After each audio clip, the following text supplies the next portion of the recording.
Hello and welcome to Podpadstudios, episode 37. I'm Mrs. Breaker and look at all the space in the studio. Yay, the Dredd Bike whoosh, out the door. So we've done a lot of work on it in here because it was so flipping freezing. And then as soon as the temperature goes up a notch, Master Maker whoosh, gets it out there. So first we're going to update you on what happened while we were working on it in the studio. Over to you, Master Maker. Okay, so I am cutting the metal work for the back of the Dredd Bike.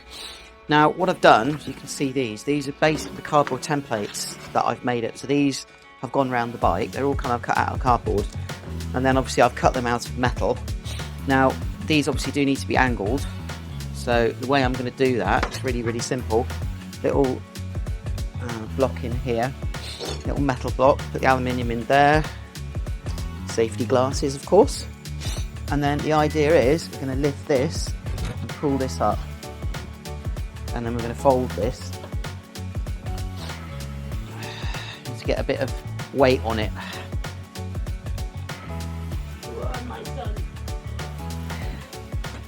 So that's pushing against that.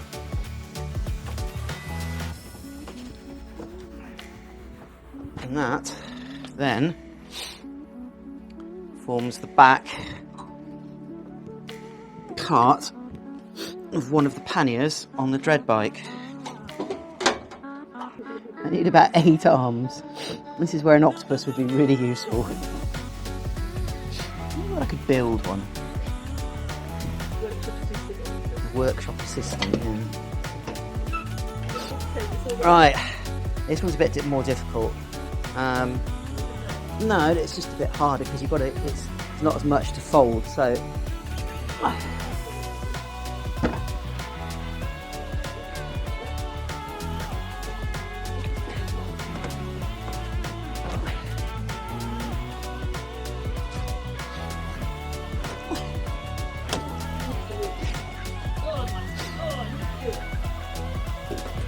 it's still a bit cold out here and I'm sniffing away.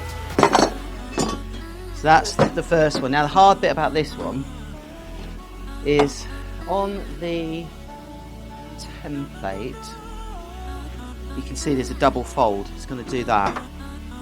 So that inside measurement is actually really critical. So if I get this wrong, it won't fit.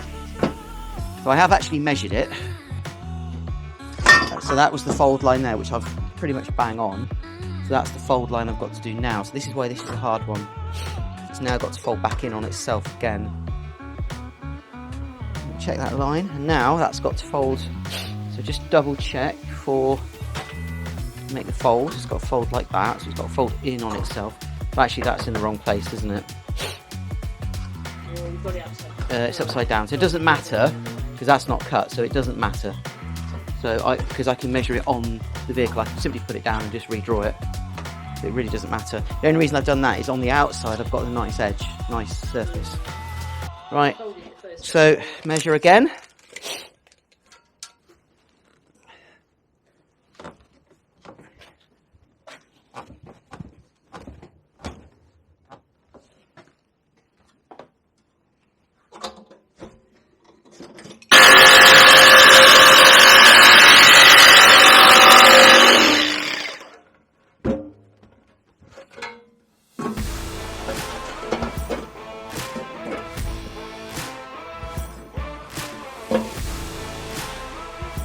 Taking those edges off because they look nicer. A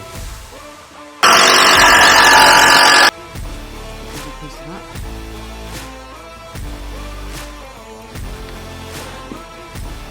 The wheels, actually I'll measure that.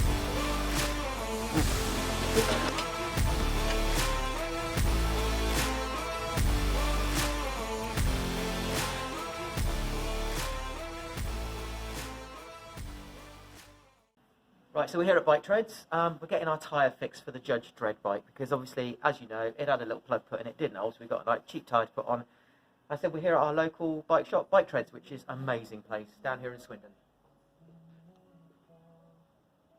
Where of course we're not allowed to go into the showroom because it's closed. But a girl can look. So you may be thinking, That workshop looks a little bit messy. All the drawers are open, but that's actually organised chaos.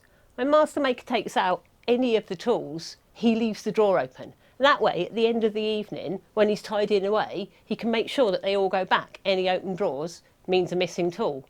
And he's had that system for ages, which is fine until Mrs. Maker bumbles past and trips over an open drawer.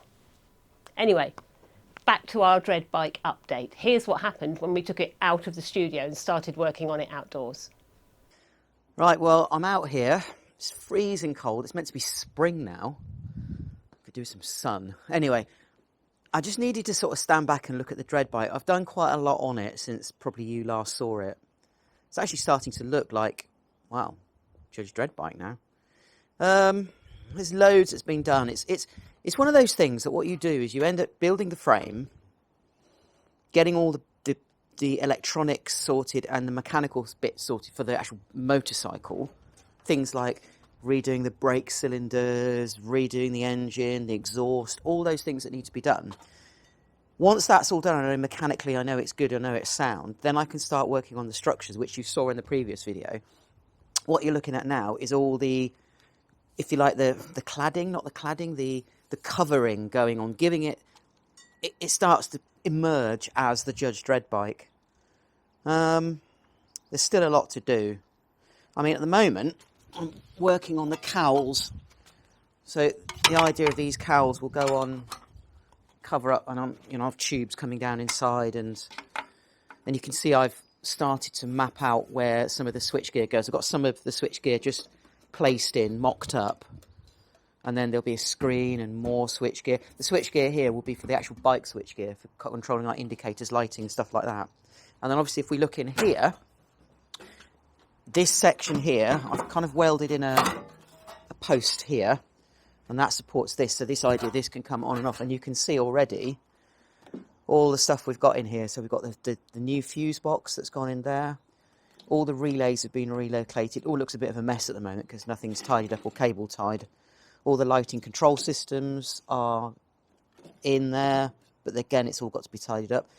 Probably can't see it here, but down here, there's the kill switch. So obviously the battery on this unit, there are two batteries. So primary battery for running all the lighting is here. And that's going to be routed back. It's routed back into there. And then there's a secondary battery here, which runs the actual bike itself. So the idea being that we can run this at an event, we can run this completely flat, no issue at all, but the motorcycle will still start. And obviously the seat unit is all going to be made up. So this will all be, I've got to do all this yet. It's all got to be upholstered. So it's all going to come up around here, all leather. Obviously there's not much of a seat itself, padding, but you don't really need that. Exhausts have all been rerouted, so everything kind of works.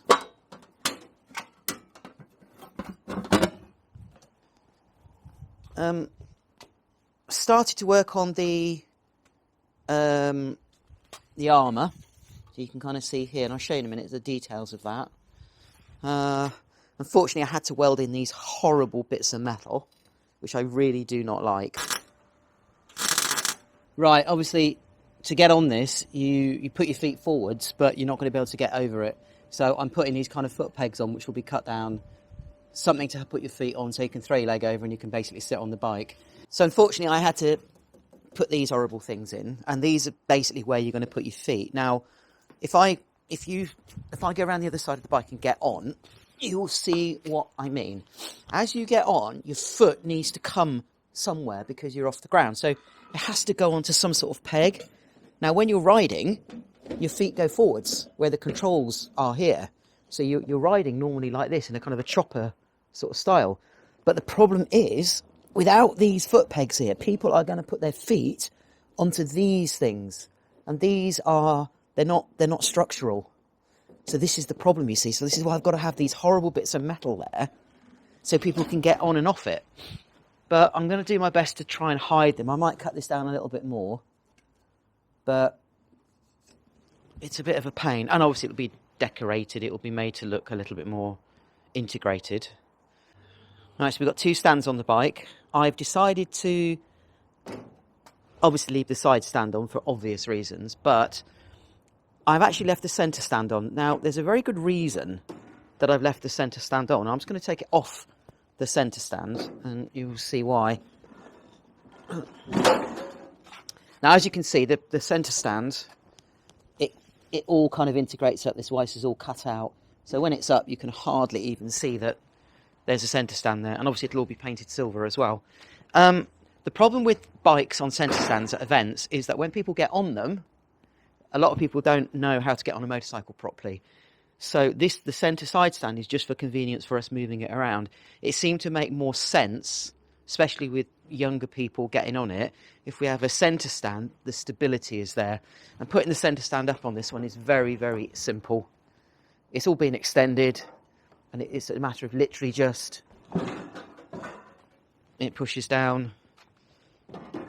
Very, very easy to do, really. So other things that need working on, obviously the eagle. Now the eagle, we've changed the design a little bit. Originally, I was going to put at the front here a flashing siren. What I've actually done is I'm going to modify this main headlight. Now this main headlight is actually going to flash alternatively red and blue. So this is going to be the siren lights. Eagle obviously has got to be done, and the shield has all got to be done. At the back, I've modified this light. I've cut edges off it. And then this is going to be mounted underneath there, which will look really good as a rear light. And then, of course, there's several more thousand of these diamonds. So all of these are cut out by hand. And then the idea, this is how this side piece was done. There's loads more of this to be done. This is just going to be, these are going to be everywhere, sort of locked in. It's going to be armoured features over virtually the entire bike. Obviously not forgetting all of this here is the guns. And they're not built yet. So there's still a lot to do. But what we've got now is something that resembles a little bit more the Dredd Bike. Yep. Okay. Brilliant. We'll see you there then. All right. Bye. Oh, you're back. Got some good news for you guys. Our dragons are going to be out and about. They're going to be at Stars of Time in Weston-super-Mare at the end of August on the bank holiday Sunday and Monday. And we can't wait. We can't wait to see you all. If you're local, pop down. These poor dragons, made them a year ago and they've been sitting in their cages crying ever since. So sad. So that's it for our show. We've had a bit of a Dredd Bike update. Now I'm going to leave you with Master Maker talking about the 95Spider because he's been modifying the front of it, changing it a little bit. So I thought you guys might like to know what's going on there. Please don't forget to subscribe, like and comment. Every time you comment or you like, as long as your subscriptions are set to public, we will enter you in our owl prize draw giveaway where you could win one of our owls. Cool, huh? So anyway, we'll see you next week. Bye. Right, so I'm here with the 95Spider. Nothing wrong with this vehicle, it's been really, really good, but we wanted to do some little updates on it, and the front in particular. So what I've gone back to, ironically, the original design, which was the big bug-eyed headlights, and I'm playing around with mounting these in now with the Angel Eye lighting system in them. I've completely upgraded the front gun system as well. So it looks much more aggressive. There's still a little bit more work to do on it. And then we've got a little bit of a new front that's going to go on it. But on the whole, it's really, really good. So there's a few more updates to put onto the Spider. Do you want me to test this then, yeah? Yeah, I just need someone to test it. So I've welded the foot pegs on. I need to see whether they're going to be strong enough, whether the welds are going to hold. Are you sure? Yeah. Why do you need a tester if... Oof. It works! It works! Yeah! I am the law!